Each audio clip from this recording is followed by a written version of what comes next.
emerging from the world of cricket. talkSPORT's cricket correspondent John Norman joins us right now. John, what is the news then?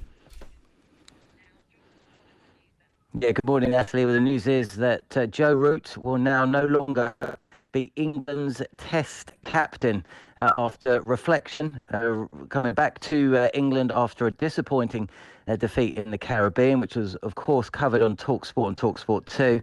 Joe Root deciding that he will step away from the biggest job in English cricket. He will now no longer captain the England Test team, and so the search will now begin for his replacement. I mean, it is obviously huge news, and he's been in the role since 2017, taking over from Alistair Cook. Recent Test performances by England have been well below par. You've got the Ashes series, as you just mentioned as well, the West Indies series, which was dismal. Where do England turn to next from Joe Root? Well, I imagine they turn to Ben Stokes. I think that would be the first call that whoever is in charge of English cricket, because let's not forget that since that debacle in Australia, the head coach was removed, Chris Silverwood, the batting coach, Graham Thorpe, as well as the director of cricket, Ashley Giles. And England are on the search for a new managing director, a new chairman, and very possibly in the next couple of weeks, a new chief exec as well. So, it's very difficult to really begin to even think about who or what is going to happen now, because of course we don't know who's going to be doing it. But essentially, there appears at the outset, and let's not forget that Ben Stokes, who appears to be the number one contender, he himself had to step away from the game for the best part of 6 months last year because of mental fatigue. So is asking him, England's key all-rounder, to also take on the captain responsibilities, is that going to be too much? But then, if it's not Stokes, then really it's almost desperate position England find themselves in, because there is nobody there that you could say could take over the captaincy, apart possibly from Stuart Broad, who, of course, has captained the 2020 team in the past and has got the experience and the know-how and the knowledge and the backing. But, of course, he's just been dropped. Yes. So it's a right old mess. It is. And, John, thank you for bringing us up that update for us. The news, just to repeat then, is that Joe Root has stepped down as the England cricket captain. He holds the record for the most number of matches and wins as England men's Test captain with 27, took over from Alistair Cook in 2017 and led the side to a number of famous series victories, including a 4-1 home series win over India in 2018, as well as a 3-1 triumph away to South Africa in 2 years after that in 2020. His tally of 5,295 runs as skipper is the highest by any England captain, but recent form has been poor for England. They've only won one of their last 17 Test matches. Joining us then to react to this news emerging from the ECB, it is double Ashes winner Steve Harmison. Harmy, good morning to you. How are you? Morning, Harmy. Good morning, everyone. Yeah, it's interesting news. Not surprised, if I'm being honest, Natalie. Yeah. I think I've been waiting for this to come, because I think in recent times, you mentioned the record there, the last bit that you read out, one win from 17. There's only so much one man can do. You've got to remember that one win from 17. Joe Root nearly broke the world record for number of Test runs in one calendar year. So from a personal point of view, the kid's been magnificent, throughout, leading. He led his country well. But unfortunately, we haven't had the players that's backed Joe Root up, and I think that's took its toll eventually at the end of the Caribbean. Harmy, I look at the captain role. You look at football. You got a manager to pick the team and whatever, but it's so much more involved, isn't it? As a player, as a cricketer, to be captain, because you have to make a lot of big decisions, don't you? Yeah, you're a manager. Reza, you're the manager on the field. I've always said cricket evolves very, very quickly from nearly minute to minute. But session to session, you've got to plan everything that's going. You've got to react to somebody not bowling well. You've got to react to losing a couple of wickets, and losing a couple of wickets more often than not. Joe's been in the middle at the other end when the debacle was setting off. From a football, and if you want to put it in a football and terminology point of view, for the last year and a bit, it's like Joe Root's been the centre forward scoring 3 goals every week but getting beat 4-3. That's what's been happening to Joe Root, unfortunately. And I just think from a captaincy point of view, he's well, I hope he's had enough. I really hope he's had enough, and it's not been somebody from above said, look, we're going to make the changes at the top are coming. And you're the last man standing. We're going to make a clean slate and a fresh slate, because if that has happened, I'd be very surprised if Ben Stokes takes over as captain.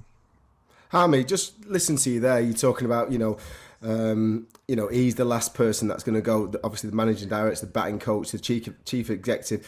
Is this just not pointing a finger at individuals, whereas the collective, the system is wrong? You talk about recruitment coming up, players, performances in and out of bat. Is it not just the system, as in cricket, the red ball, the white ball? Is it just a little bit of a mess at the moment in England? It is, to be honest, Trevor. It is, and we've only got about 3.5 minutes. We need about 4.5 days to explain what's going wrong with England cricket at the minute. So, and look, it is.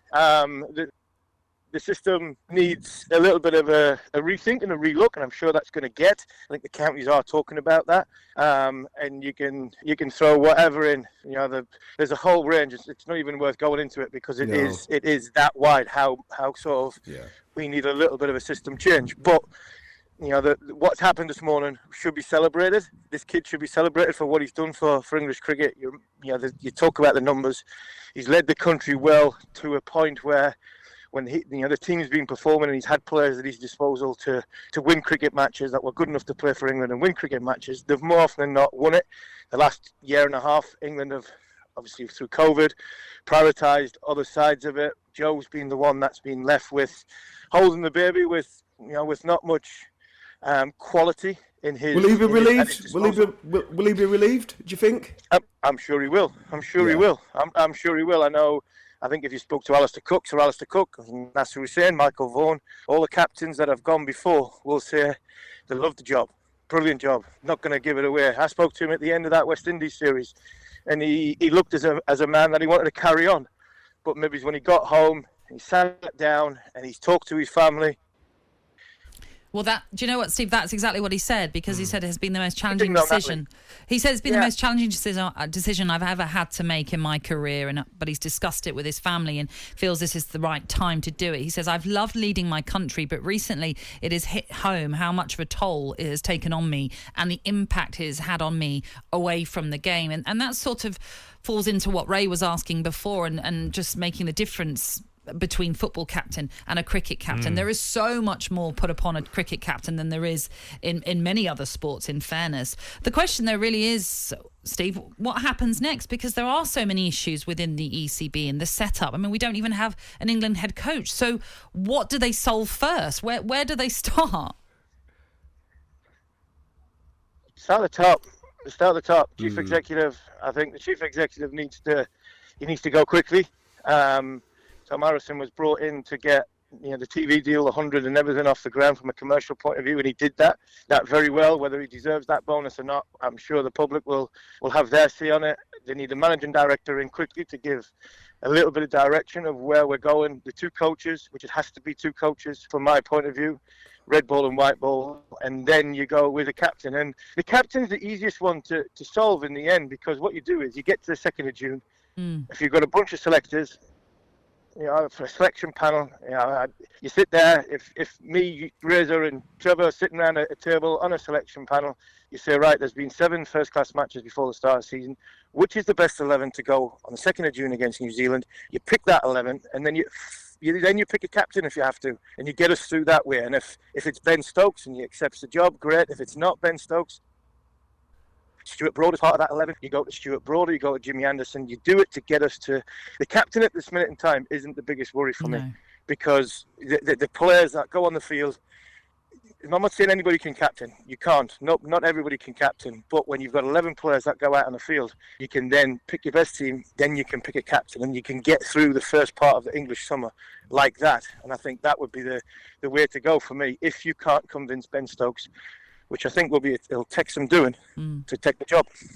I mean, it is, as you point out, a really busy summer for England's cricketers. They've got the Test series with New Zealand, they've got India, they've got South Africa to come as well. The huge decision made by Joe Root then to stand down, but this all down to the failure of the Ashes and the West Indies series defeat as well.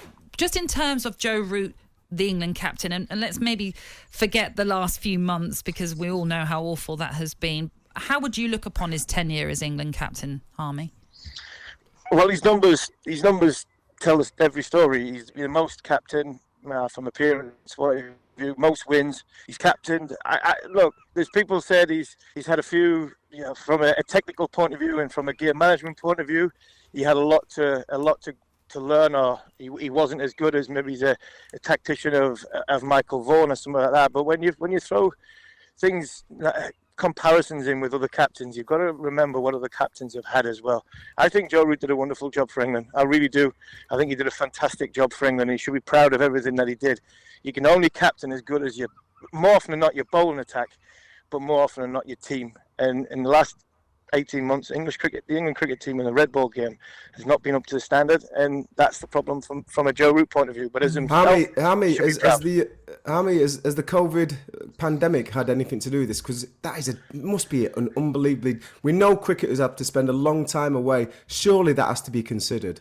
Huge. It is. It's all considered. That's why we've got Chris Silverwood. That's why we haven't got Ashley Giles. English cricket has failed to deal with the pandemic as well as other nations, but in defence of that, in big defence of that, no other nations played anywhere near as much as England. You got to remember, England played 17 Test matches through COVID.